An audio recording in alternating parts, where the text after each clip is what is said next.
In Berlin, young hacker Benjamin is sitting in an interrogation room after having walked into a hotel room full of bodies. He has information to offer about the cyber mafia, but he'll only accept to be interrogated by Hanna, the head of the cyber division of virAlbon. Hanna accepts the job and asks Benjamin to start the story at the beginning, prompting him to go all the way back to his childhood. As a kid, Benjamin already wants to do great things, but he is invisible to everyone around him. His father ran away when he was born, which is the same that happened to his grandmother. The only memory she has of her own father is the bullets that killed him during the war. Benjamin's mother ends things when he is 8, so his grandmother has to raise him. Magic has always been a hobby of Benjamin, and when he grows into a teenager, he changes that passion into computers and hacking, which in his eyes is a form of magic too. He's incredibly good at what he does, and on the internet he feels like he belongs, unlike in real life where he's an ignored loser. His hero eventually becomes a famous hacker known as MRX, and from him Benjamin learns to manipulate pharmacy systems into sending him Ritalin. He also learns the 3 rules every hacker should follow: no system is safe, aim for the impossible, and have fun on both the internet and in real life. This isn't possible for Benjamin since he doesn't even have friends, only a lame pizza delivery job because he never went to college. One evening, he makes a delivery to a study group that includes Marie, the girl he's been crushing on since high school, but she doesn't recognize who he is. She comes to his defense when a mistake on the pizzas is found and Benjamin tries to thank her with a superhero quote, but she considers him a weirdo and Benjamin leaves with his tail between his legs.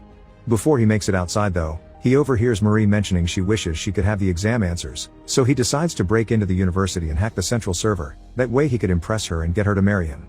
His hacking technique is flawless and the answers are acquired, but unfortunately he's caught by a security guard. Since he has no criminal record, his only punishment is community service, and while cleaning the streets Benjamin gets to meet Max, a very charismatic man that is impressed by his hacking story and invites him to a party later.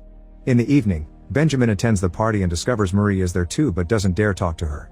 Max takes Benjamin to a private office and introduces him to software master Stefan and hardware freak Paul, who ask Benjamin to prove his hacking skills. In a matter of seconds, Benjamin uses the office laptop to cut power in the whole neighborhood, earning the acceptance of the 3 men. This also gets the attention of the police, so Benjamin brings the power back before running away with his new friends because this isn't Max's house, they just sneaked into an open party. On their way out, they bump into Marie, who recognizes Benjamin as the delivery guy and gets dragged into running with them by Max. Once they're far enough, Marie finally realizes Benjamin is the loser from high school and quickly goes away after admitting it's been an interesting evening.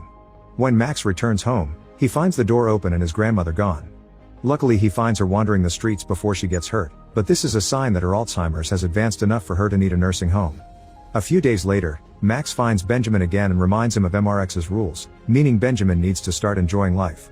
Max considers himself a social hacker because people are the most vulnerable part of any system and it's just a matter of deceiving them. To prove it, he picks a donut shop ticket and an empty box from a trash can and uses them to convince the clerk that his order came empty. Afterward, they meet with Paul and Stefan at a parking lot and they steal a van that they take to a hall where an important political conference is being held. Using fake IDs they made themselves, they sneak inside and Benjamin approaches the main laptop by using Max's advice on social hacking, pretending to be part of the organization team. Once the computer has been hacked, they run back to hide in the van and change the conference presentation for a humorous video of Hitler. Many of the conference attendants notice the van outside and come after it, but the group gets to drive away without getting hurt, although the poor van does end up destroyed. Back in the present, Hanna is starting to wonder why he should believe everything Benjamin says, so he impresses her by mentioning lots of details about her private life that he's acquired through hacking before continuing with his story. After that successful prank, the group chooses Benjamin's house as their base of operations since he's living alone now. Their prank is going viral on the internet and while Paul doesn't like the attention, Max loves it and wants to become as famous as MRX. Since Max likes to use a clown mask to post the videos online, Benjamin offers the name Clay for the group, which stands for Clowns Laughing at You. From then on, Clay begins working on all kinds of hacking pranks, which go from changing the graphics on the financial news or the lights on the building of a big pharma company, always displaying rebellious messages. They don't take anything seriously and stay awake until late, thanks to Ritalin, and all this hard work soon makes Clay famous both on the internet and the news in real life.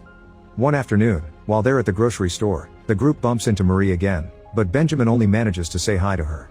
This frustrates Max, who quickly takes over the conversation and shows Benjamin how to talk to girls. Max's mood is unpredictable, he can go from charming to furious in seconds, especially when he gets frustrated every time MRX doesn't acknowledge their success. It's around this time that the German government collaborates with Hanna, who comes over to work with Agent Martin and his team. There's been a few important attacks on government systems lately that she thinks were made by FR-13NDS, a dangerous Russian cyber mafia group that she's been chasing for 3 years. Meanwhile, the boys hack their way into a radio contest and win a Porsche that they ride through the city as a symbol of their power. They also use it to pick up some girls that they take to Benjamin's home for a night of alcohol and dancing. However, Benjamin can't stop thinking of Marie and decides to look for her in the Porsche. He finds her at a party and impresses her with the car, so after chatting a bit about her exams, Benjamin decides to be more like Max and kisses her. This isn't what Marie wanted and makes her leave, but when Benjamin tries to follow her, one of Marie's friends hits him and warns him to stay away from her. The next morning, the group is surprised to find a message from MRX making fun of them because in the documents Hannah presented to her colleagues, Clay was mentioned as harmless and nothing to worry about. This enrages Max, who is obsessed with trying to impress MRX and be accepted in the big leagues, so Benjamin comes up with an idea. They should hack the main building of BND, the German Central Intelligence. This is their hardest target yet, but they start simply by following the truck that picked up the BND's trash, and once everything is in the dumpster, they dive in for anything useful. They end up finding a birthday card with a name on it, and with that name they find the email address of a BND worker. Through a process known as phishing, they send a fraudulent link pretending it's cute pictures, and when the employee clicks on it she grants them instant access to her computer. They can't access the main server from there, but they do get access to her files, and since she's the one that makes the building access cards, Clay orders 4 cards for themselves and manage to easily enter the BND building through the front door. Paul takes care of the main power and security alarms, Stefan deletes the security camera recordings, and Benjamin is in charge of doing the actual hacking, although he stays a little longer to do something extra. As soon as they're gone, the prank kicks in and every printer in the building prints dozens of pages with a cheeky message from Clay. That night, the group goes to a club to celebrate their successful prank and comes across Marie again. Benjamin is finally feeling confident enough to make a better pass at her, but he gets a sour surprise when he finds her kissing Max. Furious and heartbroken, Benjamin returns home only for Max to show up at his window minutes later wanting to talk. Too angry and betrayed to talk, Benjamin tells Max to go away and insults him, so Max snaps back by reminding him he's nothing without them before leaving. The idea of being nothing bothers Benjamin because he doesn't want to be a loser again, thus he reveals he stole classified data from the BND servers and gifts it to MRX to prove his skills. The next day, after Hannah visits the BND building for clues about the latest prank, she receives awful news: the agent that had been infiltrating FR13NDS has been killed. Between this death, the prank, and the stolen information, Hannah's position is hanging by a thread. Meanwhile, Max, Paul, and Stefan show up at Benjamin's place, and a fight begins when Benjamin calls Max a manipulator. Paul makes them stop when the latest news appears on TV, revealing that the double agent was killed because the information that was stolen from the BND servers revealed his name to FR13NDS, which MRX works for, and now Clay is labeled as a terrorist group. The group freaks out and Stefan wants to leave while Max wants Benjamin to hand himself over to the police since it's all his fault, but Paul is against sacrificing anyone. Benjamin points out that they should deliver MRX and FR13NDS to the police instead, that way they can become invisible again. Their discussion is suddenly interrupted by the doorbell. It's Marie, who is worried about Benjamin after he disappeared last night. She thinks he's acting weird right now too, and he takes that as an insult and proof she'll always see him as a freak, so he sends her away after accusing her of having come over only for Max and wishing he had never met her. Clay agrees they should find MRX, but since they've become so paranoid they decide to use a public network at the local library, which allows Hannah's team to track their location. Faster than expected, Benjamin is granted access to MRX's private channel, where MRX welcomes him officially into the darknet and gives him a file with the next job. Benjamin downloads the file just in time before Hannah arrives with a bunch of officers, managing to avoid them by hiding under the table. Failing to capture Clay again after having them so close gets Hannah suspended. The job MRX wants Clay to do is to send malware dressed as real information, also known as Trojan, to the virAlbon system, and they accept to do it because they have a plan. They're going to hide a second Trojan inside the first one to make it reveal MRX's identity when he accesses the system after the mission is completed. While destroying their hard drives to get rid of all evidence, Max apologizes to Benjamin for everything and admits he doesn't even know anything about computers. Afterward, Clay travels to The Hague to study virAlbon's headquarters, but none of their usual tricks work. The trash is dumped in a secured building, nobody falls for their phishing attempts, and all entrances are locked including the sewers, where Max gets his hand hurt by a nail. The group is ready to give up, but when they're about to leave, Benjamin notices a person leaving the building and dropping their access card, which he steals. It's pretty risky to pull social hacking on a guard working for the government, so Benjamin waits for his friends to fall asleep in the hotel to try it, accepting this as his responsibility. By pretending to be the owner of the access card, Benjamin convinces the guard to give him 2 minutes inside to find a wallet he lost and manages to plant a box designed by Paul that grants him access to the BND network.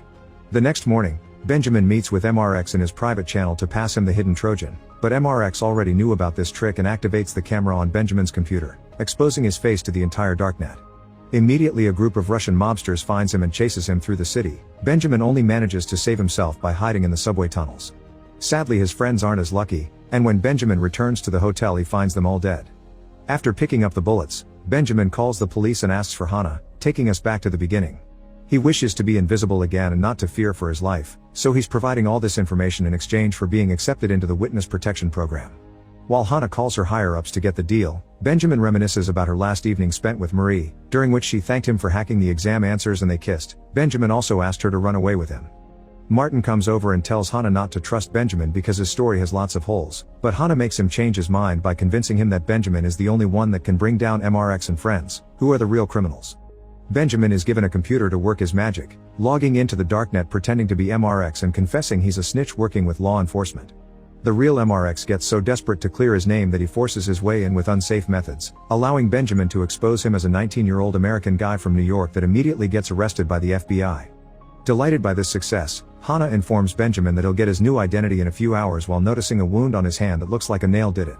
Remembering Martin's observation about all the holes in Benjamin's story, Hana decides to investigate more, starting at Benjamin's house where she finds the empty box of virAlbon. Then she meets with Marie, who denies having seen Benjamin since he delivered the pizzas and calls him crazy. Lastly, Hana visits the doctor in charge of Benjamin's grandmother, who explains Benjamin grew up in unclear circumstances and his mother ended things for herself because she suffered from multiple personality disorder, which is inheritable in medicine like virAlbon can make the symptoms stronger. After lab tests confirm that the bullets Benjamin brought from the hotel are the war memories of his grandmother and no bodies have been found, Hana goes to see him again and explains she knows the truth. Max, Paul, and Stefan never existed, they're Benjamin's other personalities. All the hacking had been solo work, and the nail injury from the sewers has always been on his own hand. This unsettles Benjamin, who refuses to accept he's like his mom and begins wondering who he really is, but Hana interrupts him with bad news. People with mental disorders cannot be given witness protection. Overwhelmed by the fear of possibly getting killed by FR-13 and the news of being mentally ill, Benjamin has a breakdown that makes Hana pity him and give him one last chance.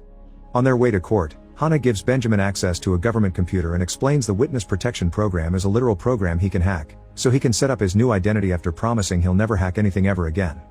Benjamin is legally released and after bleaching his hair, he leaves the country on a Scanlines ferry, where he meets with Marie, Max, Paul, and Stefan. It turns out he isn't mentally ill and this whole deal has been part of a plan by Clay to socially hack Hana. After he escaped the Russian mobsters, Benjamin told his friends he was a danger to work with, but they refused to forsake him and decided they needed to trick Hana. With the help of Marie's knowledge of the law, they learned people with mental disorders cannot be given witness protection and set up the whole story to have holes on purpose. They also gave Benjamin's hand a wound to match Max's and retrieved the bullets from his grandmother's box as a final touch. Benjamin didn't write his name under witness protection, he actually deleted all his information from the system and did the same for his friends, so now they can start a new life while being truly invisible. Meanwhile, during Martin's press conference announcing their success, Hana realizes she's been tricked but still smiles to herself. She thinks Benjamin is right, the biggest fish have been caught and now she can have her position again. Make sure to subscribe and turn on notifications so you can watch more videos like this. Thanks for watching.